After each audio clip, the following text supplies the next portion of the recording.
임시국회를 열어놓고도 사실상 개점 휴업 상태인 국회의 모습에 박근혜 대통령이 이제 시조까지 읊으면서 다시 한번 중요 법안의 주속한 처리를 요구했습니다. 네, 그런데 정의화 국회의장은 청와대 법적 근거를 달라며 직권상정을 거부해서 앞으로도 쟁점 법안을 둘러싼 갑론을박이 계속될 것 같습니다. 자, 한아갑 한반도 평화재단 총재와 함께 자세히 짚어보겠습니다. 안녕하세요. 네, 안녕하십니까. 자, 먼저 박근혜 대통령 오늘 오전 회의에서 법안 통과에 대한 대국민 호소를 이어갔는데요. 시조를 읊었습니다. 직접 한번 들어보시죠. 태산이 높다 하되 하늘 아래 메이로다. 오르고 또 오르면 못 오르리 없건만은 사람이 제한이 오르고 맨만 높다 하더라. 다 아시지 않습니까? 지금 1440여일 동안 묶여있는 이 서비스 산업 발전 기본법이 만약에 한 1000일 전에 해결이 됐다면 지금 수많은 젊은이들이 일자리를 찾고 자기 역량을 발휘하면서 활기찬 삶을 살고 있을 것입니다. 지금 현재. 우리 미래 세대에게 더 이상 죄 짓지 말고 지금이라도 실행을 해야 합니다. 더 이상 죄 짓지 말라. 이 발언 어떻게 보십니까, 오늘 대통령의 발언이요? 대통령이야 옳은 일을 해야 되니까 옳으신 말씀이죠. 그런데 그 양사은 씨가 그 중종대 양사은이라고 아까지 확인했는데 그 누구한테 대통령이 이 시를 읊으신지 모르겠어요. 네. 국민들 보고 이 시를 읊으신 걸로 모두 보도하는데 결국 태산에 오르게 되면 뭘 의미합니까? 법안이 통과된 걸 의미하지 않습니까? 그렇죠. 그럼 올라야 될 사람은 누굽니까? 대통령 자신 아닙니까? 그러니까 이건 대통령의 각오를 내가 어떤 일이 있더라도 이 법을 꼭 통과시키도록 하겠다 하는 그 각오를 나타낸 것 같아요. 아니 근데 어떡하죠? 이 정의화 국회의장이 이 발언이 나오자마자 얼마 안 돼서 진짜 한 30분도 채 안 돼서 기자회견에서 아니 지금이 무슨 비상사태냐라면서 직권상정을 거부를 했어요. 이 박근혜 대통령 입장에서는 정의화 국회의장이 진짜 자기 정치한다, 배신의 정치다 이렇게 또 생각을 할 수가 있을 것 같아요. 그 시기적으로 말이죠. 어젠가 그저께 그 이만석 의장이 돌아가셨잖아요. 그러니까 그 미스터 쓴소리 해가지고 날치기 거부하고 그런 얘기가 줄줄 나오더라고요. 맞습니다. 그러니까 그것도 우리 국회의장님한테는 말입니다. 하나의 이 선례. 선배 의장의 내가 그 선례를 따르겠다는 각오를 다시 한번 다진 것 같은데 결국 저는 그런 생각이 들어요. 모든 이런 그 정치에 대한 책임은 말이죠. 결국 대통령한테 가는 거예요. 그렇죠. 그런데 이렇게 1000일이 넘도록 이 법이 계류되어 있는 동안 그런 관계 장관은 야당 대표나 야당 원내대표 찾아가서 이 법의 중요성을 한번 설명해 본 적 있냐 이거예요. 저는 신문에 본 적이 없어요. 국무위원들이 국무총리와 국무위원들이 대통령의 명을 받아서 국회의장이고 국회 야당 대표고 여당 대표고 찾아다니면서 이 법이 통과되면 이러이러한 이점이 있다. 젊은이들한테도 말이죠. 이 법이 통과되도록 협조하자. 그러면은 너희들한테 이만한 이점이 있단 말이야. 이런 캠페인 한번 벌려봤냐 이거예요. 적어도 1000일이 넘도록 그걸 그대로 쳐다만 봤다는 것은 그 관계 장관들이 이 허송세월한 거 아닙니까? 먼저 그 사람들이 책임을 물어야 된다고 나는 생각합니다. 그렇군요. 그리고 국회의장이 말이죠. 그건 이 법대로 하고 날치기 했단 말 안 들으려고 하는 건 당연하죠. 그리고 지금을 누가 보더라도요. 저는 아까 오면서 그 국회의장 회견 내용을 들었는데 제가 별로 친한 사람도 아니에요. 그러나 이 국회의장 말이 나는 옳다고 생각했습니다. 그러고요. 제가 이거 정말 조심스럽게 얘기하는데 이런 얘기 청와대 분들이 들으면이 한아갑이 저건 지가 뭔데 우리 비판만 하냐고 그럴 거예요. 그런데 적어도 국회의장이면 말이죠. 우리 국가 서열 제2위예요. 그렇죠. 비서실장이 간다든지 예를 들면 대통령이 전화로 요청한다든지 이런 절차가 더 좋잖아요. 정무수석이 가서 그냥 보라는 듯이 압력 넣었다 이렇게 나와 버리니까 국회의장이 해주고 싶어도 말이죠. 아니 정무수석한테 압력받고 말이에요. 내가 해주냐 이러면 어쩔 거예요.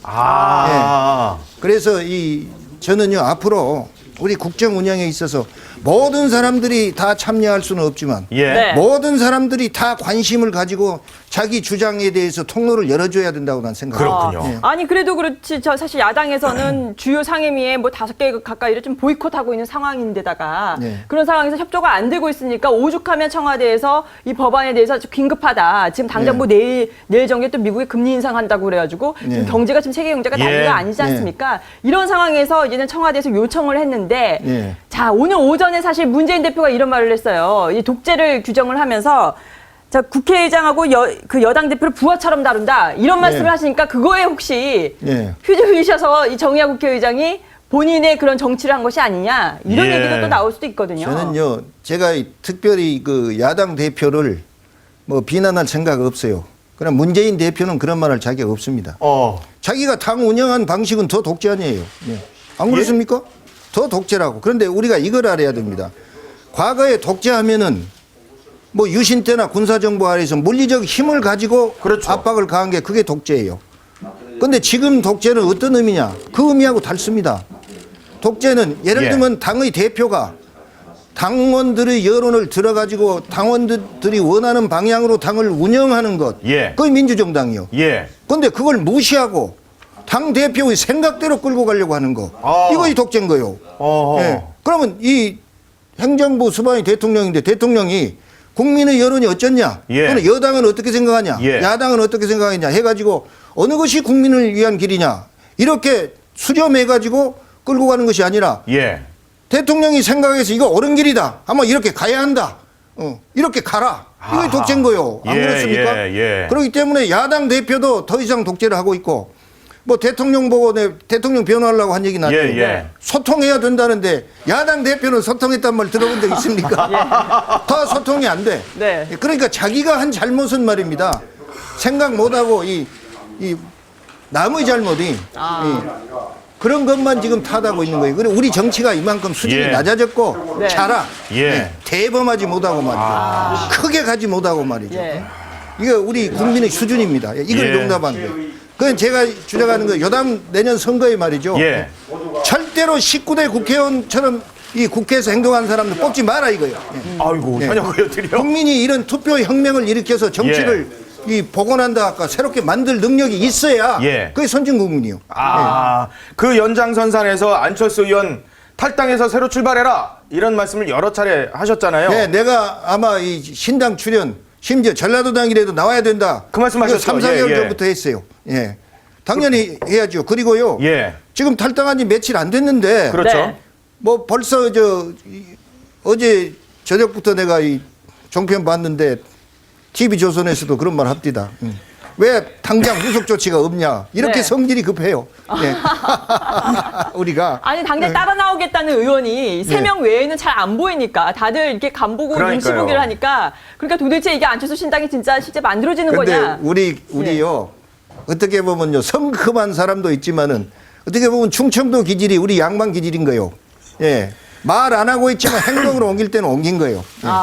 저는 이제 그렇지 않으면 이 안철수 신당이 교섭단체 구성 못하고 성공 못하면은 대한민국 정치 말입니다. 큰 기대할 거 없다 난 그리 보고 있어요. 왜 그러냐면 그 정도예요? 안철수가요. 지금 이런 형태라도 정치 변혁을 꾀하지 않았더라면은 이 여야 구도에서 천년가도 심지어 선거구 하나 획정 못하고 이러고 대립하고 가는데 무슨 해결점이 나오겠습니까? 그래서 이 한국 정치 발전을 위해서도 지금 야당에서 국회의원들이 요다음에 내가 국회의원 되는데 말이에요. 어느 것이 유리하느냐? 이거 생각 안 하는 건 바보예요. 그러나 이제는 내가 국회의원 한 번 더 해먹은 것이 낫느냐? 한국 정치 방향을 새로 설정해서 발전의 계기를 만드는 데 참여하느냐? 이걸 가지고 결판해야 되고 그다음에 내가 어제 그 여론조사를 보니까 전라도에서 안철수 그 신당이 말입니다. 야당보다 높더라고요. 그 조사도 있죠. 높더라고요. 그리고 일반 조사에도 오차 범위 내에서 야당하고 같아요. 출연도 안 했는데. 그러면 앞으로 과거에도 그랬지만 전라도 민심의 지지 없이 야당은 존립 못합니다. 지금 당도 안 나타났는데 그 정도면 말이죠. 이제 가다듬어 가지고 전라도 민심을 휘어잡으면 말이죠. 이건 수도권까지 상륙해 와서 야당의 말입니다. 이 투표 방식을 바꿀 수가 있어요. 그래서 야당세가 늘어나는 거예요. 지금 그러고 있죠. 야당세가 늘어나고 있는 상황이에요. 늘어나는 거예요. 그리고 이 안철수 그 대표가요, 내 말처럼 이제는 철수할 생각 말아야 돼요. 예. 예. 또 그런 게 있더라고요. 성명내 읽은 걸 봤더니 이제 황야에 던져졌는데 지도도 예. 없고 나침반도 없다고 예. 그래요. 네. 야, 그럼 계획이 없다는 얘기 아니에요. 그러니까요. 그래, 그 말씀을 겸손해서 한 왜 얘기인데 했을까? 예. 예. 내가 지도도 없고 나침반도 없지만 지도와 나침반을 반드시 내가 만들더라도 해가지고 실현하겠다 이런 각오일 거예요. 아하. 네, 그렇게 하려면은 저는 간단하다고 봐요. 안철수 가는 길이 예. 교섭단체 만드는데 가만히 앉아서 감나무 밑에서 감 떨어지기 기다릴 것이 아니라 예. 자기가 사람을 가서 설득하고 모아와야 돼요. 아. 예, 모아오고 그다음에 교섭단체 구성해가지고 당장 청와대를 향해서 말이요. 예. 우리 여야 영수회담 하자. 아하. 이렇게 해가지고 예. 대통령한테 요청한 거요. 지금 대통령이 취임해가지고 말이요. 국회에서 법이 통과 안 돼서 좋은 정치 못한 게 뭐요? 아. 좀 물어봐요. 네. 예. 그럼 이거 오늘 아침에도 거론한 이런 법이 그렇죠. 있잖아요. 네. 그래요? 그럼 이거 통과시키면은 반드시 말이요. 어? 발전시키겠소. 예. 시키겠다. 줬어. 그럼 우리가 앞장서 주겠어. 응? 네. 이것은 이 박근혜 대통령을 위해서가 아니라 국민을 위해서. 예. 그러면 여당하고 말이요. 국회 선진화법 무시하고 할 수 있잖아요. 그렇죠. 그렇게 되면 30명만 있으면. 과거의 야당하고 안철수 차별화가 야당 되는군요. 탈타이가요. 차별화가 된 예, 거예요. 예. 이것이 생산적인 야당이구나. 네. 이것이 한국 정치의 보탬이 되는 야당이구나. 예. 네. 반대를 위한 반대를 한 것이 아니라 예. 대통령이 업적을 세우게끔 이렇게 밀어주는 이 야당. 예. 이것이 참 박수 보낼 거예요, 국민들이. 아. 안 그랬어? 그러니 얼마든지 방법이 있어. 예. 그뿐 아니에요.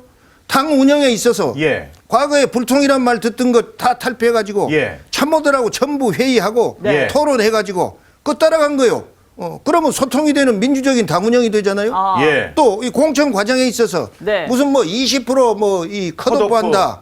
예, 또는 뭐 전략 공천한다 이런 얘기 할 필요 없어요. 예. 아. 객관적인 공천 기준을 정해가지고 네. 그대로 실천하면 되는 거예요. 예. 그럼 공천 방식에서 민주적인 거. 그러니까 당 운영, 공천 방식, 국회 운영에 있어서 새 정치 출발이요. 예. 이게 안철수 정치다 이렇게 해야 돼요.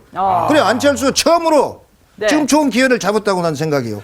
아니 그런데 지금 당장 안철수 신당에서 인물 영입 삼원칙을 밝혔는데요. 예. 부패나 막말, 갑질하는 사람 안 된다. 내 생각은 항상 옳고 다른 사람은 적이고 이분법적 사고를 하는 사람 안 된다. 수구보수적인 사람 안 된다. 자, 그런데 여기에 새정치연합의 기존 의원 가운데 일부가 여기 해당될 수 있거든요. 예, 그러나 전부는 아니잖아요. 그렇죠. 전부는 그리고 아니죠. 그런 규칙을 원칙을 정했지만은 네. 그것이 무슨 뭐 컴퓨터에 해가지고 말입니다. 응? 계산식으로 50점 이상이면 된다는 기준이 있습니까? 응? 유연하게. 받아들일 때 예. 받아들인 사람이 결정하는 거예요. 아. 예, 그리고 모든 사람이 결점이 있어요. 그렇죠. 그럼에도 불구하고 어떤 사람은 말이죠. 네. 환영받는 사람이 있고 예. 어떤 사람은 결점이 작아도 환영 못 받는 사람이 있어요. 그렇죠. 안 그렇습니까? 그럼요. 결국 이것은 표를 먹을 수 있는 사람을 데려오는 거예요. 이것이 민주정치고 이기려면 표가 중요하잖아요. 예. 그런 방향으로 가야죠. 어제 안철수 의원이 이 문재인의 고향인 문재인 정치적 고향인 부산에서 자, 냄비 속 개구리나 마찬가지다. 새정치 예. 민갑은. 그리고 평생 평생 야당만 야당만. 하는 당이다라고 아주 직격탄을 날렸더니 오늘 오전에 이제 문재인 대표가 양상 구성을 발표를 했습니다. 그 주요 내용이 당대표의 공천 기득권과 개파 패권적인 공천을 없애고 공천혁명을 이루겠다. 자, 보시기에 오늘 오전에 이 정도 발표만으로 당내가 수습이 되고 이 냄비 속 개구리에서 이게 나올 수 있는 지금 그런 개선 아니라고 보십니까? 아니, 전에는 그런 혁신 얘기 안 했습니까? 실천 안 되잖아요. 맞습니다. 가장 큰 혁신은 당을 위한 혁신이에요. 네. 그럼 당을 위해서 문재인 대표가 할 일이 뭡니까? 책임지고 사퇴하라는 거 아닙니까? 하하, 예. 가장 큰 혁신도 안 한 사람이 말입니다. 예. 무슨 혁신이 옵니까? 예. 그리고 이미 비주류들도 이제 입닥 다물고 말입니다. 공천 받을 연구하고 있는데. 간주류란 얘기가. 예. 이렇게 하고 있는데 그 속에서 이젠 마음대로 칼을 휘두를 수 있는 여건이 됐는데. 아.